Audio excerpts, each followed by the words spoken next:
mysterious wedding night. The bride stepped out of the car, her henna'd hands clutching the edge of her red wedding veil. Her husband, Vikram, offered a steady hand, his expression unreadable under the pale moonlight. Before her stood an imposing mansion, its tall, shadowy silhouette rising against a clouded sky. The windows were darkened, save for one faint light flickering in the uppermost room. The house exuded a chilling stillness, its walls weathered by time and neglect. "This is our ancestral home," Vikram said, his voice calm but distant. "You'll grow to love it."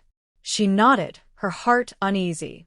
The house seemed to breathe, its cracked wooden doors groaning open as if to swallow her whole. Inside, the air was dense and musty, laced with the faint scent of damp earth. Ornate furniture lined the long corridor, their carvings of coiled serpents and ominous figures gleaming under a faint chandelier glow. A large portrait hung at the far end of the hall, but the dim light obscured its details. The servants greeted them with subdued bows. Their faces bore polite smiles, yet their eyes darted nervously toward her. One elderly maid approached, her hands trembling slightly as she handed the bride a brass thali. For the rituals, the maid murmured, almost inaudibly, before retreating without another word. As the couple made their way to the bedroom, the bride's footsteps echoed unnaturally against the stone floor. The room itself was richly adorned. Heavy velvet curtains framed tall windows, and a canopy bed draped in silks occupied the center. Yet, despite the luxury, the atmosphere was far from inviting. "You must be tired," Vikram said, placing her suitcase in the corner. His voice softened for a moment. "Rest well tonight. Tomorrow I'll show you around the estate." She hesitated. "Vikram, this house, it feels so old," he interjected, a faint smile on his lips. "It has its quirks, but you'll get used to it." He kissed her forehead lightly before excusing himself, leaving her alone in the vast, unfamiliar room. The silence pressed in on her. Her eyes wandered to a large mirror mounted across from the bed. In its reflection, the door to the room appeared slightly ajar. She turned to close it but found it shut tightly. A cold prickle crept up her spine. Lying down, she tried to quiet her racing thoughts. The heavy silence was broken only by the faint creak of the floorboards, which she dismissed as the old house settling. But then she heard it, a soft, rhythmic jingling, like anklets brushing against the floor. Sitting upright, she strained her ears. The sound grew louder, echoing faintly in the corridor beyond. Her pulse quickened. Who could it be at this hour? She moved to the door but stopped herself, an inexplicable fear rooting her in place. As the sound faded into silence, she glanced once more at the mirror. This time, she was certain, a shadow flickered in the corner, just for a moment. And then, all was still. Section 2. The haunting begins. The next morning, sunlight poured through the heavy curtains, painting the room in warm gold. Yet, the bride could not shake the unease that lingered from the night before. Vikram seemed unaware of her restless state, his demeanor cheerful as he guided her through the house. "This is where our family has lived for generations," he explained, gesturing to the ornate corridors. "Each corner holds a piece of our history." His words were intended to comfort, but to her, they sounded like a warning. She followed him past dusty portraits of unsmiling ancestors, their eyes seeming to watch her every step. They came to a halt before a locked door at the end of the hallway. Unlike the others, this one was plain and unadorned, its wood warped and cracked. She felt a strange pull toward it. "What's in there?" she asked. "Just storage," Vikram replied quickly, his tone clipped. "It hasn't been opened in years." That night, as the house settled into its eerie quiet, the bride found herself unable to sleep. Her gaze drifted again to the mirror, half expecting to see the shadow return.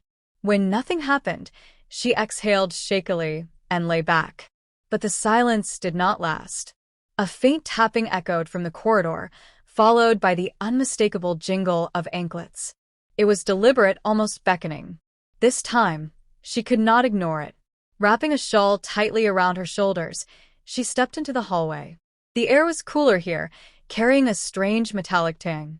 The anklet sound grew louder, leading her toward the locked door. She paused, hand hovering over the doorknob. It was cold to the touch. Before she could twist it, a voice startled her from behind. "Madam," the elderly maid whispered urgently, her face pale and drawn. "You shouldn't be here at night." The bride turned, startled. "Who's making that noise?" "I heard Anklets."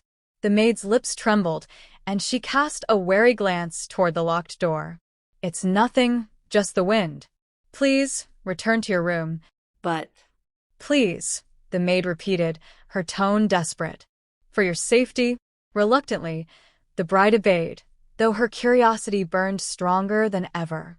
As she lay awake, questions swirled in her mind. Who was behind the door? What was everyone hiding?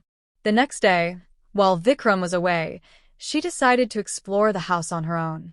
She discovered a narrow staircase leading to the attic, a space thick with dust and cobwebs.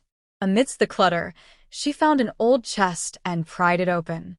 Inside were yellowed letters, brittle photographs, and a diary. Flipping through its pages, she saw a name repeated: Anamika. The words spoke of love, betrayal, and pain, an intimate confession from a woman who had once lived in this very house. At the final entry, her blood ran cold. "If I cannot escape, no one else will." She slammed the diary shut, her hands trembling. Somewhere in the distance, she heard the anklets again. This time, they were closer. Section 3. The Terrifying Revelation. The anklets stopped just as abruptly as they had begun, leaving an oppressive silence in their wake. The bride clutched the diary tightly, her breath shallow. Each word she had read replayed in her mind, weaving a grim tapestry of sorrow and vengeance. Anamika. Who was she? Why did her story feel like a warning? She descended the attic stairs with trembling legs, her eyes darting toward every shadow. The house, vast and hollow, seemed to press in around her. Faint whispers swirled in the air, too quiet to discern yet unmistakably present. When Vikram returned that evening, she confronted him. "Who was Anamika?" she demanded, holding the diary in front of her. His face paled, and for a moment, he looked like a man caught in a storm. "Where did you find that?" "In the attic," she replied, her voice steady despite the fear coursing through her. "You've been hiding something from me, Vikram. This house, it's not just old, is it? There's something wrong here." He ran a hand through his hair, his composed facade cracking. "It's not what you think." "Then tell me," she cried, desperation spilling into her tone. Vikram hesitated, then spoke in a low voice. "Anamika was my first wife. She died, tragically. The servants talk, spreading stories about her spirit lingering here. But they're just stories." "Are they?" she challenged, her eyes narrowing. "I've heard anklets in the night, Vikram. I've seen shadows where there shouldn't be any. And this diary, it's full of pain. Pain that hasn't left this house." Before he could respond, the air grew suddenly cold. A loud crash echoed through the hall, making them both jump. The sound came from the locked room. "No," Vikram whispered, his face ashen. Ignoring his protests, she hurried down the corridor, her heart pounding. She stopped at the door, now slightly ajar, the lock dangling broken. "Pushing it open," she gasped. The room was dark, lit only by the moonlight filtering through a small, grimy window. It was empty save for a few relics, a rusted trunk, a cracked mirror, and a blood-red bridal lehenga hanging limply on a mannequin. The air smelled of decay. As she stepped inside, the door slammed shut behind her. She spun around, panic setting in. Vikram pounded on the other side, shouting her name, but his voice seemed distant, muffled by an invisible barrier. The room grew colder, and the sound of anklets returned, this time circling her. A shadow materialized in the mirror, a woman draped in the same red lehenga. Her face was a blur, but her eyes burned with rage. "Why did you come here?" the voice echoed, low and menacing. The bride backed away, her voice trembling. "I didn't mean to." "Lies," the figure hissed, advancing. "You're just like him. You will suffer, as I did." The bride screamed as the shadow lunged toward her, and the room plunged into darkness. Section 4. Escape or Doom. The darkness was suffocating, wrapping the bride in an icy grip. She struggled to breathe, her senses overwhelmed by the rancid smell of decay. Somewhere in the black void, the sound of anklets began again, louder and faster, circling her like a predator stalking its prey. "Anamika," she whispered, her voice trembling. "Please, I didn't mean to disturb you." A cold, cruel laugh echoed around her. "Disturb me? You are here, because of him. Just as I was." The bride's heart raced as the shadowy figure from the mirror reappeared, its form flickering like a dying flame.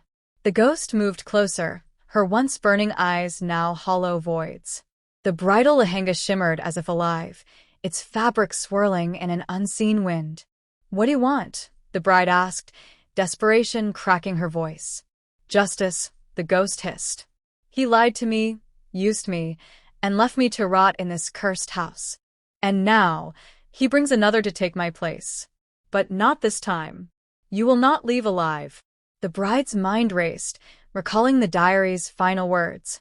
Anamika's torment wasn't merely a result of betrayal, it was rooted in her inability to escape. This house had trapped her, binding her soul in eternal suffering. "I'm not your enemy," the bride said, forcing her voice to steady. "I'm trapped too, just like you were. But I can help you find peace." The ghost paused, her form flickering as if caught between anger and sorrow. "Peace," she whispered, her tones softening momentarily. "There is no peace for me. Not until he suffers as I did."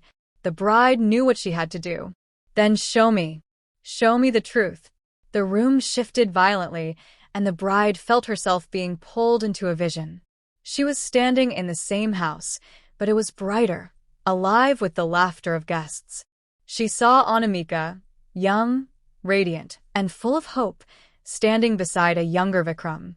But as the vision unfolded, the joy turned to anguish.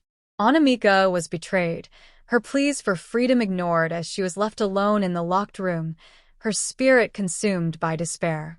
When the vision ended, the bride fell to her knees, tears streaming down her face. "He wronged you," she whispered. "But if you take me, your suffering will never end. Let me confront him. Let me end this." The ghost hovered silently, her hollow gaze fixed on the bride. Finally, she nodded. The darkness lifted, and the door creaked open. Vikram stood outside, his face pale and frantic. "Are you hurt?" he asked, reaching for her. She stepped back, her eyes burning with resolve. "You lied to me, Vikram. Just like you lied to her." Before he could respond, the anklets jingled one last time. The bride turned to see Anamika's ghost watching them both. She smiled faintly, then dissolved into light, leaving the house eerily silent. The bride took a deep breath. "This ends now," she said, her voice steady. "For both of us."